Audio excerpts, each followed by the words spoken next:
Okay, here we are in beautiful Waikanae, which is about an hour north of Wellington City, and I'm here with one of the pioneer dental researchers in New Zealand who spent many years looking at dental enamel defects. And this is Dr. Grace Suckling. There we go. Okay, Grace, who is, I hope everyone notices, is sitting with an enamel rod scarf. Enamel prism scarf behind her, which is very opportune. So Grace, could you tell us please about how you got started in dentistry and when that was and where that was, please? My first day at dental school was the day after war was declared in 1939, and my first day at dental school was spent filling sandbags.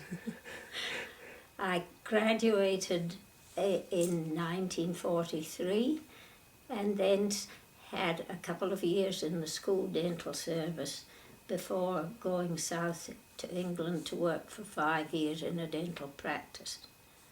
I then decided I needed to learn a bit more, and I went to the London Hospital and spent a year there as a registrar, and then transferred into the teaching side, and for 5 years I was teaching dentistry for children in its infancy at that time to dental students. And included in that time, I had a year in the USA at the Eastman Dental Dispensary, where there was a lot of emphasis on research. I met my husband, a New Zealand orthodontist, in 1955 and came back with him to Wellington in 1956. There was an absence from work for 13 years while I had 5 children, but quite a lot of dental talk during that time. And so Grace, after you raised your 5 children, how did you get into research, and was your first research project initially to do with dental defects? I joined the dental research unit in Wellington in 1968, and I was working part-time. At that time, the unit was interested in the dental problems with sheep, both sheep wear, in which the teeth become quite smaller, and also periodontal disease in sheep. And it was while I was looking at sheep to select some for a trial that we were running then, that I had thought, I can't think of the nut, put it off just for a minute. This one, yeah. I was just trying to, this is where I forget. Don't worry. Where's my bit of paper? Each has its problems. Yeah, well, you're doing very well to me.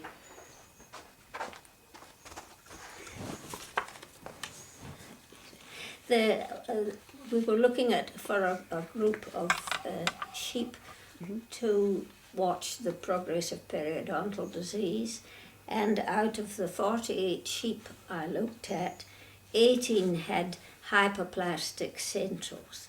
Now the question came up, why? Was it any way related to the progress of the periodontal disease? And so I became interested then, and I started looking through the literature to find out what I could. It's the birth of dental research into this area. It's fabulous. Do you want to show this? So, and is that the name of the sheep? Is that the name of the sheep? No, just because it's got a little name up there. Galilee. That's the name of the farmer. Oh, right. So that was the name of the farmer. So this is a slide from 1970, June 1970, from a farmer, and we think we can probably show you Grace's one of the initial dental defects she found in sheep. and there were 18 with the hyperplasia of varying degrees. And with Grace's beautiful garden in the background. So you can see on there, it says June 1970. Oh, it really was the birth. Okay. And so, I've got a question here about, we talked before about how when you were working with children in the UK, dental defects were around, but because of the high caries rate, you didn't spend as much time thinking about them. Can you tell us about the dental defects in England that you saw when you were working with the children, and what if you thought it was a significant problem then? Well, the main interest in defects at that time was fluoride and fluorosis, and other defects really didn't get much for looking. And when you came to look at the literature, there was very little mention of any other types of defects. And the other thing that was obvious was that the terminology was just hopeless. It was almost impossible to compare different papers because they were using different words. And so it was interesting. And I may say that this needs a bit of editing. The interesting part, I was working at the Dental Research Unit, and the Dental Research Unit was situated at the dental training school for dental nurses in Wellington. And we were on the top floor, and the big dental clinic was in the floor below. And at that time, there were over 10,000 children coming twice a year for treatment. So I had every opportunity in Wellington to see all the defects, and I had a lot of cooperation from the Dr. DeLifter and the staff at the clinic to warn me if there were interesting patients, and I could go down and have a look. And so I was able to see there a very wide range of defects. And my interest right through was on the why and the when. What was causing them, and what we could do to prevent it rather than treatment needs. As an aside, New Zealand has lots of sheep. Do you think in your literature early on, was it just sheep that got dental defects, or were other animals showing it up? Oh, other animals were showing it up. But with sheep, then I had a lot more interest in the sheep because I became involved in fluorosis in sheep at the building of the smelter down outside Bluff. Bluff, yeah. The smelter in Bluff, because they were the stack. There's an emission of gas that can cause fluorosis, and so they had to do a lot of investigations on the fluoride in the sheep and the cattle, and even in the out to sea before the smelter was built. And what happened with that? Did they do some ability to remove the fluoride out of that, or they built it at a particular height and in a particular place, so that the damaging material was blown out to sea, and they had experimental farms around the smelter, and they had one downwind with sheep on it, and so they could monitor these sheep and see if ever there were bands of fluorosis. Fascinating. When was that, Grace? When was that? When was TY? 1970. Right. Yeah, because there was quite a bit in the literature about fluorosis surrounding smelters. Fascinating. Interesting. And so you said about your main concerns were about looking at prevention and obviously the nomenclature of naming it. Was there anything else that concerned you about it? Did you think that, because now a lot of the literature is looking at the relationship between dental decay and enamel defects and whether these have more likely to have dental decay. Was that a concern or No, not at that time. The situation there was quite different because there were all the different defects, and it was about then that tetracycline was a big problem then. And that caused great cosmetic distress. So, and the other thing that was new at that time was the work by Andreessen and Raven on the effect of trauma to the deciduous teeth and the formation of defects. So that was one thing that I was able to follow up at the clinic, because very often the parents would remember an accident like that had happened, and so you'd get a date for that. And that would help you. And that would help you identify the time and the possibility. And then it was the variation in the different types of defects that really interested me, because they were, sometimes you got white enamel and sometimes brown enamel and then sometimes staining, and so it was the different types of defects, and to try and work out when. And the tetracycline, with the first paper that we published, because there were figures for the tetracycline defects, we were able to help with the prevention of the tetracycline drug was taken off the free medicine list, and that gradually, it has disappeared now. Did you, because you said you were working at the dental research unit, and how did you did you get support for your research? Was it through just by being there? Did you need to get grants, or what did you? We had 5-yearly grants from the Medical Research Council, but we had to. We were site inspected every 5 years before we got the grant. And what was that specifically for dental defects, or was it just for keeping the unit running?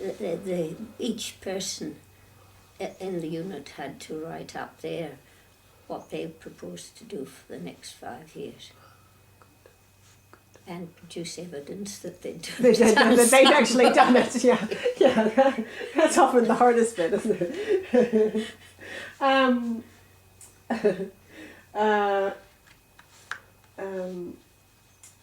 There's a question here about, do you agree with Roger Hall? As you know, I have no knowledge of about Roger Hall. Now. Well, he's one of the premier pediatric dentists. I know him. Yeah. But do you agree that he thinks, this is just one of his thoughts, that hyperplasia used to be more prevalent than hypomineralization? But I haven't really looked at teeth for a long time now, and I have no real knowledge about that. But what about in sheep? Was hyperplasia their most common defect at that time? That turned out to be due to the teeth being formed during a period of drought.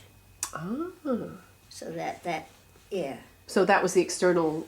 That was the stress. That was the problem, and the fluoride was either the near superphosphate works or around the. Or if superphosphate was spread on the paddock while the particular teeth were forming, then you got fluoride-induced defects. And I also saw one sheep trauma defect, which interested me, because it was after that I started using the sheep as an experimental animal. So when you were working at the dental research unit, can you tell me a bit about the progress of your research? How you became interested in this, and then because you produce a number of papers that most people in our audience will have read, and can you tell us about how your research progressed through the years you were there? You started with one sheet. There were two quite different parts to the research. The first one was to try and work out a classification system, and I got a lot of help from the tutor sisters. I would propose something and they would try it out and we could see if it worked. I tried one initially and it wasn't effective, and then went on to another one, and it was then that Dr. Cuttress was involved with the World Health Organization, and he was in a position to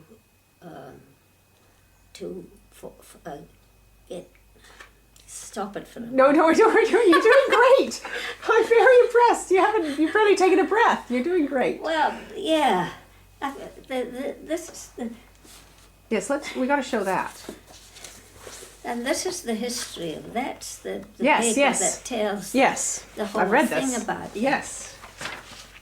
And But how did Dr. Cuttress, because he was with the World Health Organization, and I know you went to a symposium on this, did you?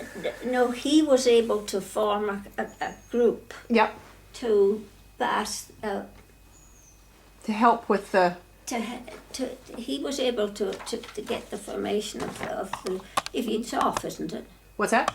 No, I'm keeping it going, but don't worry. It's because... No, turn it off. Okay, turn it off. Okay, I'm recording, so keep going. That's not fair. By 1973, I was well aware of the problems, both aesthetic and restorative, that enamel defects cause. However, before preventive measures can be introduced, the etiology of the various defects must be known. The etiology of fluorosis and tetracycline staining, each with a characteristic appearance, has been established by epidemiology. By measures such as reducing the F intake or restricting the use of tetracycline for children under age 10, these defects could and have been reduced in number and severity. However, for epidemiology to be of continued use in determining the etiology of other defects, a descriptive classification with well-defined terminology and worldwide accepted was needed to allow for reliable inter-study comparison. There was also a need for a suitable experimental animal to study normal enamel formation, and then by a variety of means to produce lesions similar in appearance to these seen in children. It would then be possible to determine the cellular mechanisms involved and the physical characteristics of the different types of defective enamel. How's that? Oh, pretty darn good to me. I mean, can you show us that beautiful book you have, what that is? On the side, turn it on the side. Pretty important document. This is Developmental Defects of Dental Enamel, Grace Suckling. And what was this for, Grace? What was the book for? It was for your... Doctorate of Dental Science. Yeah, we don't have many of those in New Zealand. No. So it's pretty wonderful that we have one in dental defects. Grace, you were talking about how you became involved in the nomenclature, and I think you're probably lucky because you worked right with some people that could test. That's, with your dental therapists and things that could test it right away, which is wonderful. And you got involved with a working group, and your DDE Index has been used for... It had to be modified because of the conditions that existed at that present time. We had to have a second working group, and that has been used now. Yes. But I think one of the big things was to get the terminology used so that people knew what a demarcated opacity was and what the difference was between the other defects, the hyperplasia and then the diffuse opacities. And it turned out that with the animal experiments we were able to show that each of the three types of defects had different pathological processes.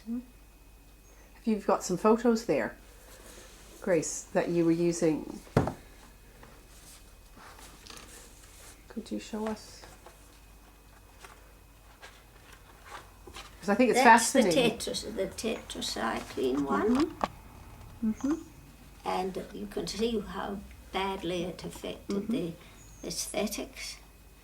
And in this one is showing genetic hyperplasia. And when the mother came in with the daughter, she had exactly the same kind of defects.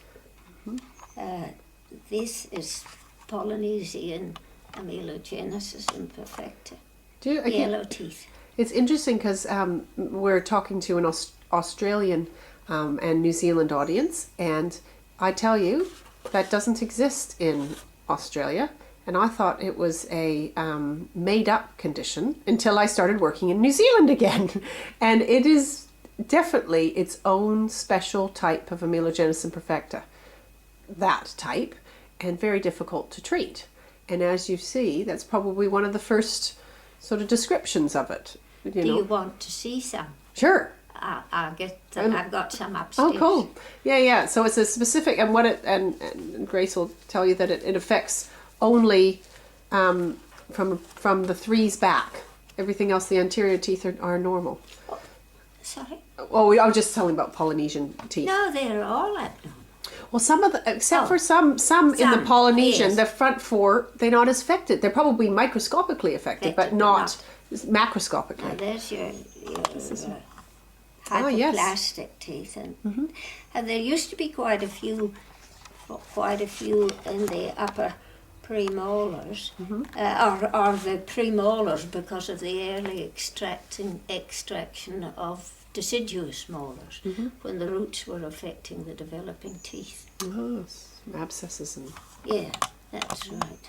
And how did you get these teeth, Grace? Did students donated them to you? Yes. They still do that. Yes. Yeah, they still do that. Yes. Oh, that's good. You're the tooth fairy. That's right. And then all the opacities of different types and colours. It's fascinating, Grace, you know. And this is what was it? It was a front teeth of a dental nurse, and she has had treatment for the one side. But not the other, yeah. But not the others. Fascinating.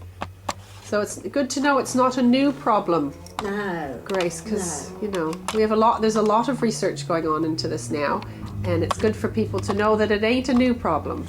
It's been around for a long time. Yeah, and there's a lot of the diffuse opacities of different types. Now, Grace, you can possibly answer a question from all your research for me. We normally think of diffuse opacities as coming from fluorosis. Have you found could you in your sheet cause diffuse opacities from other ways? I think that that's one subject I wish I knew more about. Yeah, I think me too. factors other than fluoride Yep. do cause diffuse opacities. I think there's a genetic influence. I think that we want to look for long continued low-grade causes. Like fluoride, but other things. Other things. Well, I would look at asthma or some of these other continued ones. Genetic. And and there's always one or two people who have them for unexplained reasons. And I wonder if it's at all possible to get a list of them so that general practitioners can maybe report in that they've got a fluorosis that certainly doesn't. Oh, the other one, malnutrition. Malnutrition, yes. And unfortunately, we probably still have that in New Zealand. Yes. You know, in other places too.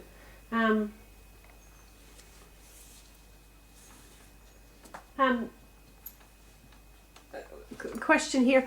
What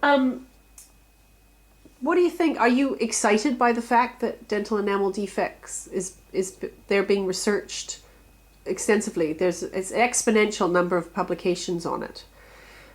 Is this exciting, do you think, or do you think? Well, it's a type of enamel defect that I haven't has burst into prominence since I retired. So I'm still more interested in the why and the wherefore. Yeah. And I don't know, has there been any more work done in assessing tooth development and the variations in ages of tooth development? I will leave that to the audience. Because I can't. Because there's such variation in tooth eruption. Is there as much variation? And I think within that group of the sixes, why? Why is it 1, 2, 3 or 4 teeth that are affected? Fascinating. There is things to keep researchers moving. That's right. When we're looking at MIH, molar incisor hypomineralization, as you said, that's something that's different since you retired. But when they do prevalence studies, and like myself I've done, we usually look at index teeth. We look at 6s, 1s, central incisors and lateral incisors. We don't usually look at 4s and 5s and premolars and 7s and stuff. Do you think that's a problem, or do you think that's okay? Doesn't it depend on what the purpose of the study? Well, specifically now everyone's concentrating on molar incisor hypomineralization, looking at, and that's because the teeth develop at the same time. But as you managed to show some 4s and some 5s that had enamel defects as well. Oh yes, yeah. So and the same with when you give fluoride, it's dependent on the time and stage of tooth development. It'd be interesting to know why 4s and 5s don't get it more, but that's enough. But then, is that not on the time of development? I mean, because you're not getting these severe childhood illnesses that last 3 or 4 days. Well, my son is right now, so I'm wondering if he's going to have. But he's not. But he's little. But he's little. He's young. Yeah, but if he's having it now, then it's the teeth that are developing now that will be affected. How old? He's all right. He'll be 6s because he's 17 months, so he's right in line. Yeah, but but then if he'd got it at 3, would they be as severely affected? Well, and the teeth are at different stages. But then you'd think at 3, the 4s and the 5s would be at the same stage as the 6s are now. You know, if he's older, you think those teeth are, but for some reason we don't see it. Whether we don't get the amount of bad illnesses then, our immune system might be better. Well, I have no idea. Yeah. I have no idea. And do we know when these teeth are developed? Well, that's right. Like you say, we can only use, from the literature, they're not what we're told. Yeah, yes. This is what should happen, this is what should happen. But you're right, for an individual, unless you get nice serial OPGs, radiographs, we're never going to have any idea. What was the question? Do you like saying D3 rather than DDE? It's easier to say. D3, yeah. Yeah, easier to say. Are you happy with the D3 group bringing together scientists, dentists, doctors, companies and public to work on this problem? Yes, I think it's a great idea. It's a great idea. You better not say no. Are you happy that the D3 groups thinks you're a superstar? I think that's a gross exaggeration. No, it's not, Grace. It's not. No. Will you agree to being a patron? I'd like to be a patron, but Are you okay with some of this video being seen on the internet? I'm glad you said some. I'd like to see it. Yes, that's right. We will definitely do that. Now, let's see. Now, David Manton sent some emails too to me. Where did he say?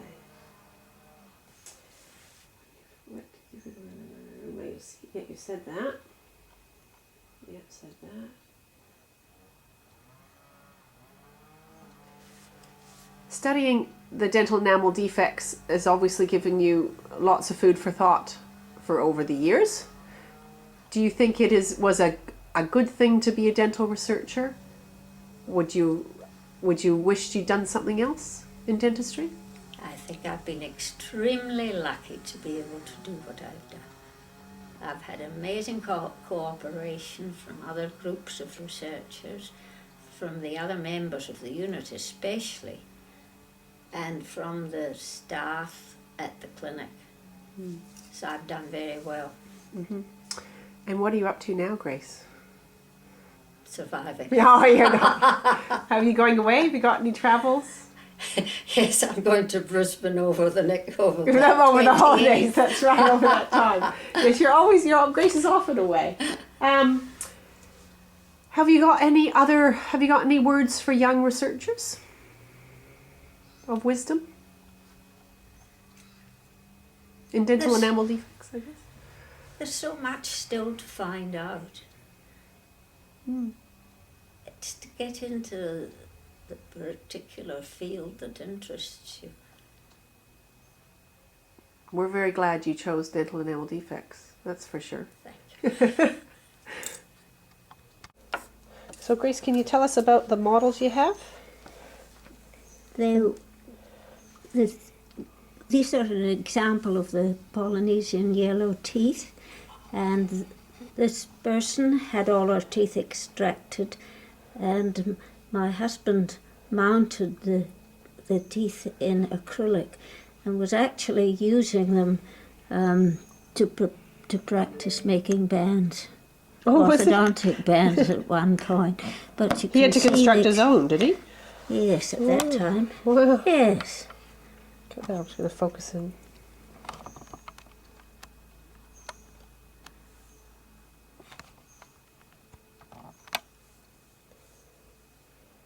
And Grace, you've got some teeth here And too? these are some of the teeth from the sheep that were subjected to trauma during tooth development. And you can see that this is the length, the hypoplastic groove there shows the tooth length at the time the blow was delivered, and the same, this is slightly later in tooth development, and this you can see there's the hypoplastic line there, but again there's some of the ameloblasts have been displaced, and there's some missing, but there are some have gone on producing there. Mm-hmm. The marks on the other side are where the tooth's been forced, the developing tooth's been forced against the wall of the crypt. So these are the sheep teeth. It's a good lesson for young dental researchers: never give away your samples. How long do you reckon you've had these for? So it must have been about 1974. Wonderful, wonderful. Oh, that's the normal one. There you go. Wonderful.